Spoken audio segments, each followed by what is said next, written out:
My paper is the Kannada inscriptions of early Kadamba kings or early Kadamba period. At the outset, I wish to thank the authorities of this conference for having chosen me to present a paper on Kannada inscriptions of Kadamba period. Also, I remember the days I had undertaken a revisional study of the Chandravali inscription of Kadamba Mayuravarma and showed that its language was not Prakrit as conceived by Dr. M.H. Krishna and others, but Sanskrit, which paved way to some further researches with respect to Sri Parvata, Prehara, etc. The inscriptions of early Kadamba period are more than 60 in number, out of which only 4 are in Kannada language, only 1 in Prakrit, while all the rest are in Sanskrit. One among the Sanskrit inscriptions, Tagara inscription of Bhogivarma, may be called bilingual one since little Kannada is used at the end of the inscription while giving the details of boundaries of narrated land. The first of Kannada inscriptions is from a village called Halmidi in Hassan district of Karnataka state. It is an inscription engraved on a sharp pillar-like stone, the top of which is made pointed upwards. Below that portion is carved a figure of wheel, which may be a representation of Sudarshana disc in the hand of Lord Vishnu, as suggested by the invocatory verse in Sanskrit, carved around the wheel. Out of this invocatory verse in Sanskrit, the whole rest of inscription is in Kannada. It is known to be the earliest Kannada inscription belonging to circa 450 AD. This inscription was found by Dr. M.H. Krishna in the year 1936 and was published in the MER of the same year. In view of the paleography, this inscription seems to belong to circa 450 AD. The characters seem to resemble the script of Talgunda inscription and also Halsi copper plates of Kadamba Kakutstha Varma of the same period. Thus, the inscription is known to be the earliest Kannada inscription, and it is said that the language used in it throws light on features of early Kannada. The inscription records a gift of 2 villages by name Palmadi and Mulivalli to a warrior called Vijayarasa, son of one Kella Bhattari. There is a diversified opinion also. Is it Kella Bhattari or Arakella Bhattari and so on. For he subdued Pallavas in a battle wherein the Pallavas combined with Kekai army. Vijayarasa fought against the Kadambas. Vijayarasa fought against Pallavas who were combined with the army of, fought for Kadambas anta agbekaitu. Fought for the Kadambas who were combined with the army of Sendrakas and Banas along with the Pashupati. The donors of gift were Mrugesha and Naga, who were the lords or the governors of the Naridavile Nadu, probably with the consent of Alakadamba of the Bhattari family. The text of the inscription given by Dr. M.H. Krishna is later corrected by several scholars, and it may be given as follows. The translation of the above inscription is given as follows. Line 1, Achyuta, the victorious is embraced by Shri Lakshmi, but has the bow Saranga bent and is a fire occurring at the end of the yugas to the eyes of the demons, but looks pleasing as a defensive discus to good people. Dr. H.R. Raghunath Bhatt has identified a carving of a flame at the top of the wheel. This may be symbolic representation of Yugantagnihi, the great fire which appears at the time of the end of world to devour it, Pralayagni. Lines 2 to 4 salutation during the reign of King Kakustha, the ruler of Kadambas, who is devoted to the bestowing of gifts and is the enemy of Kalabra, Probably the governors of Naridavili province were Mrigesha and Naga, who were terrible as lords of beasts, lords of beasts and lord of elephants. Lord anta ಇರಬೇಕಾಯ್ತು. And the lord of elephants or serpents, Airavata or Ananta. Lines 4 to 13, the two made a grant to Vijaya Rasa for his military service, Palmadi and Mulivalli villages, being a beloved son of some Kallabhatari, in the presence of the heroic men of two countries, Sendraka and Bana, fought the Kekayas and Pallavas, pierced them, and achieved the victory at the word of one Pashupati, who is like a moon in the sky of the clan called Bhattarikula, who was also praised as great Pashupati or Shiva to the Ganas or followers, Alapas, who is full of heroism and action in giving away and slaying beasts in many hundreds of sacrifices, which are battles in the great Dakshinapatha, that is southern India. Line 13, Alu Kadamban of Bhattarikula, he who steals away the grant is guilty of great sins. Lines 14 to 15, these two and Vijaya Arasa of Salvanga granted Kurumbidi to Palmadi, one who destroys this grant is a great sinner. Be it well. Line 16, in the wetland, 1/10 portion is granted to Brahmins free from taxes. About 5 miles or 8 kilometers to the northwest of Belur, at the northern extremity of Hassan district, a dwarf pillar of soapstone installed in front of a temple, that is Veerbhadra temple, was used to tie cattle to it, and children used it as a target to practice aiming and hit with stones, and thus there has been a great damage to the letters. In that condition, this was discovered, and Dr. M.H. Krishna, discovered by Dr. M.H. Krishna, and was transferred to the State Archaeological Museum at Bangalore. The pillar is about 4 feet high, 1 foot broad and 9 inches thick. Its top has arch which is shaped like a horseshoe with a small upward projection in the middle. In the center of the head is a circle 7 inches in diameter with a carving of S-shaped spokes. This represents the Sudarshana Chakra of Lord Vishnu. Dr. H.R. as I already told earlier, Dr. H.R. Raghunath Bhatt has identified a carving of flame at the top of the wheel in 1980. This may be a symbolic representation of Yugantagnihi, the enormous fire which appears at the time of the end of world to ruin it.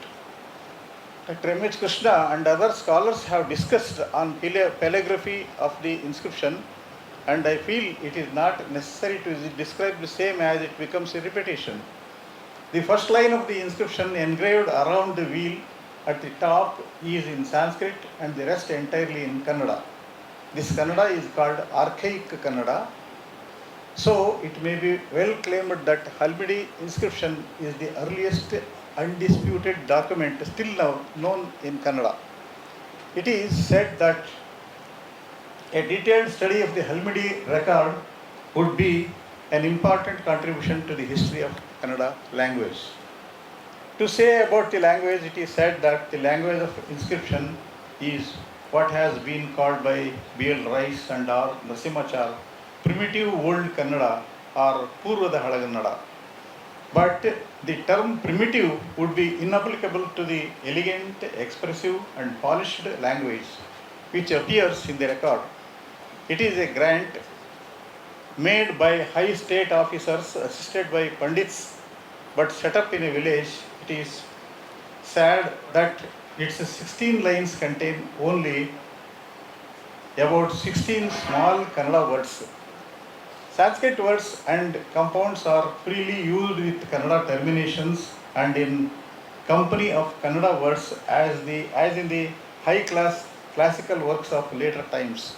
Even at this early date, classical Sanskrit literature has already influenced Kannada and given a classical characteristic. Surely such language could not be called primitive. The name early Kannada or Purvada Kannada may be suggested as being better suited. A free mixture of classical Sanskrit with Kannada, showing that the contact between the two languages and must have commenced several centuries earlier, and that a classical early Kannada style had become established. Even this mixed language may be called early Kannada with well-developed grammatical forms. In the inscription, nothing is mentioned about the period, but it has mentioned one Kakusta Bhattaran seems to be the same Kakusta Varma of Kadamba lineage. This Kakusta Varma is known to be great grandson of Kadamba Mayuravarma. Kakusta Varma was succeeded by his son Shanti Varma, so this inscription seems to have been engraved when Kakusta Varma was already in his old age. Thus, it may be concluded that the inscription came into existence at about 450 AD, though there was a controversial opinion regarding the date of the inscription in the beginning of its publication. Later, all other scholars have come to the opinion of Dr. Krishna without dispute. Mrugesha and Naga described were terrible like Mrugesha, meaning Lord of Beasts, Lion or Shiva, and the Lord of Serpents, Vasuki or Lord of Elephants, Airavata, were lords of Naridavilanadu. These two chiefs combined with one Pashupati born in Bhattari Kula or Bhattari clan, and who was really like Pashupati or Shiva to Alapas, who was known great in giving away hundreds of cows in hundreds of sacrifices, which are really hundreds of battles of Dakshinapatha. This Pashupati probably might have invited Vijayarasa, beloved son of some Kella Bhattari. That correct name is not known. Who fought against Pallavas and Kekayas in the battle himself in front of the warriors of Sendraka and Bana countries, and got victory over the enemies. The above said Mrugesha and Naga, along with Pashupati, unitedly gave Vijayarasa the villages Palmadi and Mulivalli as the gift for his valor. This grant is attested by Alakadamba, but who steals this will become a great sinner. At this circumstance, two of Shalbanga and Vijayarasa granted Kurumbidi to Palmadi. One who destroys it will be a great sinner. In this wetland, 1/10 portion was granted to Brahmanas free of taxes. Next inscription in Kannada is Kelgunli inscription of Ravivarma. This is a small stone inscription discovered by Dr. H.R. Raghunath Bhatt at Kelgunli in Sarva Taluk of Shivamogga district in the year 1983. He published it in a well-known Kannada daily of Karnataka, namely Prajavani, of 7/2/1983. Also, he published it in the Journal of Epigraphical Society of India, volume 10 of 1983. It is a fragmentary, undated epigraph which refers to the rule of one Ravivarma. His identification with any dynasty is not mentioned in the inscription, but it is identified with his namesake of Kadamba dynasty. In view of paleography, it is compared with the Halmidi inscription. It refers to the rule of Ravivarma as said earlier and tells about the Kalagujjini, a queen of a ruler by name Mallige Arasar. That is not correctly known. Also refers to the setting up of a memorial stone, Padugal, in her memory. This is the next inscription in Kannada, so that to that of Halmidi. Kalagujjini is said to be the queen of ruler of Mallige Arasar. Some interpretations and different readings are given to this fragmentary inscription by some persons, namely Rajashekarappa, myself, and Sri Krishna of Mysore in Prajavani 16 to 1983, and also Srimati Krishnaveni of Bangalore in Lochana Volume 1, 2nd December 1983, but it is accepted as a record of Kadambas in Kannada next to Halmidi. So this is the Kalgunli inscription.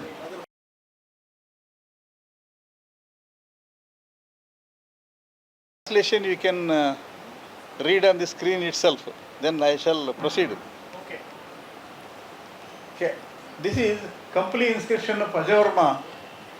This is brought to my notice by Dr. Srinivas Padigar.